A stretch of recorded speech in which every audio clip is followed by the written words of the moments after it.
हिंदू पौराणिक ग्रंथों में अनेक श्रापों का वर्णन मिलता है। हर श्राप के पीछे कोई न कोई कहानी जरूर मिलती है। आज हम आपको हिंदू धर्म ग्रंथों में उल्लेखित 12 ऐसी ही प्रसिद्ध श्राप और उनके पीछे की कहानी बताने जा रहे हैं।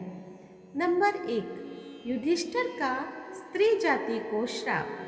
महाभारत के शांति पर्व के अनुसार युद्ध समाप्त होने के बाद जब कुंती ने युधिष्ठिर को बताया कि कर्ण तुम्हारा बड़ा भाई था, तो पांडवों को बहुत दुख हुआ। तब युधिष्ठिर ने विधि विधान पूर्वक कर्ण का भी अंतिम संस्कार किया। माता कुंती ने जब पांडवों को कर्ण के जन्म का रहस्य बताया, तो शोक में आकर युधिष्ठिर ने संपूर्ण स्त्री जाति को श्राप दिया कि आज से कोई भी स्त्री गुप्त बात छिपाकर नहीं रख सकेगी। नंबर 2, ऋषि किंदम का राजा पांडु को श्राप। महाभारत के अनुसार एक बार राजा पांडु शिकार खेलने वन में गए। उन्होंने वहां एक हिरण के जोड़े को देखा और उन पर बाण चला दिया। वास्तव में वो हिरण व हिरणी ऋषि किंदम व उनकी पत्नी थी। तब ऋषि किंदम ने राजा पांडु को श्राप दिया कि जब भी आप किसी स्त्री से मिलन करेंगे, उसे समय उसकी मृत्यु हो जाएगी। इसी श्राप के चलते जब राजा पांडु अपनी पत्नी मंत्री के साथ मिलन कर रहे थे, उसी समय उनकी मृत्यु हो गई। नंबर 3, मांडव्य ऋषि का यमराज को श्राप। महाभारत के अनुसार मांडव्य नाम के एक ऋषि थे। राजा से भूलवश उन्हें चोरी का दोषी मानकर सूली पर चढ़ाने की सजा दी। सूली पर कुछ दिनों तक चढ़े रहने के बाद भी जब उनके प्राण नहीं निकले, तो राजा को अपनी गलती का एहसास हुआ और उन्होंने ऋषि मांडव्य से क्षमा मांगकर उन्हें छोड़ दिया। नंबर 4, नंदी का रावण को श्राप। वाल्मीकि रामायण के अनुसार एक बार रावण भगवान शंकर से मिलने कैलाश गया। वहां उसने नंदी जी को देखकर उनके स्वरूप की हंसी उड़ाई और उन्हें बंदर के समान मुख वाला कहा।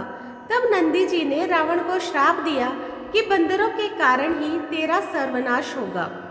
नंबर 5, कद्रु का अपने पुत्रों को श्राप। महाभारत के अनुसार ऋषि कश्यप की कद्रु व विनता नाम की 2 पत्नियां थीं। कद्रु सर्पों की माता थी व विनता गरुड़ की। एक बार कद्रु व विनता ने एक सफेद रंग का घोड़ा देखा और शर्त लगाई। विनता ने कहा कि ये घोड़ा पूरी तरह सफेद है और कद्रु ने कहा कि घोड़ा तो सफेद है, लेकिन इसकी पूंछ काली है।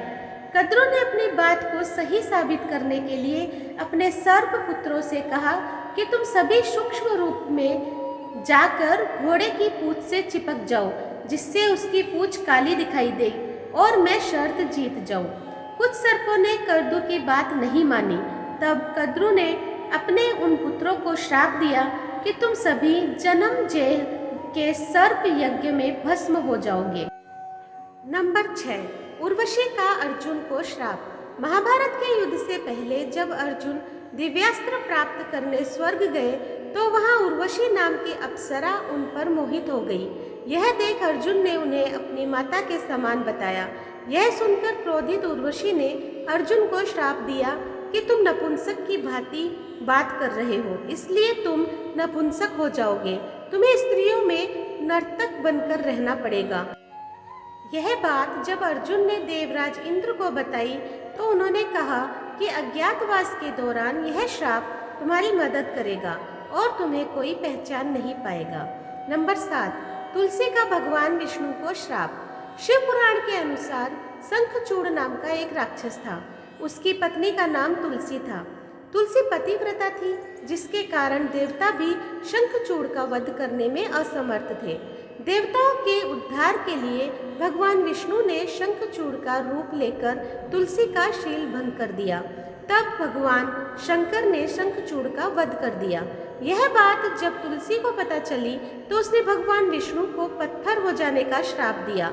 इसी श्राप के कारण भगवान विष्णु की पूजा शालिग्राम की शिला के रूप में की जाती है। नंबर 8, श्रृंगी ऋषि का परीक्षित को श्राप। पांडवों के स्वर्गारोहण के बाद अभिमन्यु के पुत्र परीक्षित ने शासन किया। उसके राज्य में सभी सुखी और संपन्न थे। एक बार राजा परीक्षित शिकार खेलते खेलते बहुत दूर निकल गए।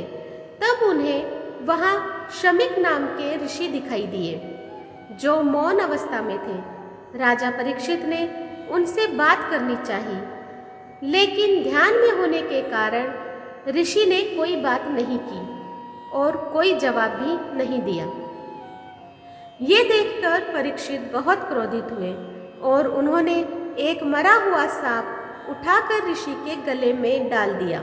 यह बात जब शमीक ऋषि के पुत्र श्रृंगी को पता चली तो उन्होंने श्राप दिया कि आज से 7 दिन बाद तक्षक नाग राजा परीक्षित को डस लेगा, जिससे उनकी मृत्यु हो जाएगी। नंबर 9, राजा अनरण्य का रावण को श्राप। वाल्मीकि रामायण के अनुसार रघुवंश में एक परम प्रतापी राजा हुए थे, जिनका नाम था अनरण्य। जब रावण विश्व विजय करने निकला तो राजा अनरण्य से उसका भयंकर युद्ध हुआ। उस युद्ध में राजा अनरण्य की मृत्यु हो गई। मरने से पहले उन्होंने रावण को श्राप दिया कि मेरे ही वंश में उत्पन्न एक युवक तेरी मृत्यु का कारण बनेगा। इन्हीं के वंश में आगे जाकर भगवान श्री राम ने जन्म लिया और रावण का वध किया। नंबर 10, परशुराम का कर्ण को श्राप। महाभारत के अनुसार परशुराम भगवान विष्णु के ही अंशावतार थे। सूर्यपुत्र कर्ण उन्हीं का शिष्य था। कर्ण ने परशुराम को अपना परिचय एक ब्राह्मण के रूप में दिया था। एक बार जब परशुराम कर्ण की गोद में सिर रखकर सो रहे थे, उसी समय कर्ण को एक भयंकर कीड़े ने काट लिया। गुरु की नींद में विघ्न न आए, ये सोचकर कर्ण दर्द सहते रहे, लेकिन उन्होंने परशुराम को नींद से नहीं उठाया। नींद से उठने पर जब परशुराम ने ये देखा तो वे समझ गए कि कर्ण ब्राह्मण नहीं बल्कि क्षत्रिय है। तब क्रोधित होकर परशुराम ने कर्ण को श्राप दिया कि मेरी सिखाई हुई शस्त्र विद्या की जब तुम्हें सबसे अधिक आवश्यकता होगी, उस समय तुम वह विद्या भूल जाओगे। नंबर 11, तपस्विनी का रावण को श्राप। वाल्मीकि रामायण के अनुसार एक बार रावण अपने पुष्पक विमान से कहीं जा रहा था। तभी उसे एक सुंदर स्त्री दिखाई दी, जो भगवान विष्णु को पति रूप में पाने के लिए तपस्या कर रही थी। रावण ने उसके बाल पकड़े और अपने साथ चलने को कहा। उस तपस्विनी ने उसी क्षण अपनी देह त्याग दी और रावण को श्राप दिया कि एक स्त्री के कारण ही तेरी मृत्यु होगी। नंबर 12, गांधारी का श्री कृष्ण को श्राप। महाभारत के युद्ध के बाद जब भगवान श्री कृष्ण गांधारी को सांत्वना देने पहुँचे तो अपने पुत्रों का विनाश देखकर गांधारी ने श्री कृष्ण को श्राप दिया कि जिस प्रकार पांडव और कौरव आपसी फूट के कारण नष्ट हुए हैं, उसी प्रकार तुम भी अपने बंधु बांधवों का वध करोगे। आज से 36वें वर्ष तुम अपने बंधु बांधवों व पुत्रों का नाश हो जाने पर एक साधारण कारण से अनाथ की तरह मारे जाओगे। गांधारी के श्राप के कारण ही भगवान श्री कृष्ण के परिवार का अंत हुआ। तो दोस्तों, आज मैंने आप लोगों को बहुत ही चर्चित 12 श्रापों के बारे में बताया है। आप लोगों को कैसा लगा मुझे कमेंट बॉक्स में ज़रूर बताइएगा। जो लोग मेरे चैनल पे नए हैं प्लीज़ सब्सक्राइब कर दीजिए, लाइक कीजिए और शेयर कीजिए अपने दोस्तों और परिवार में, और इसी तरह मेरा सहयोग करते रहें। धन्यवाद।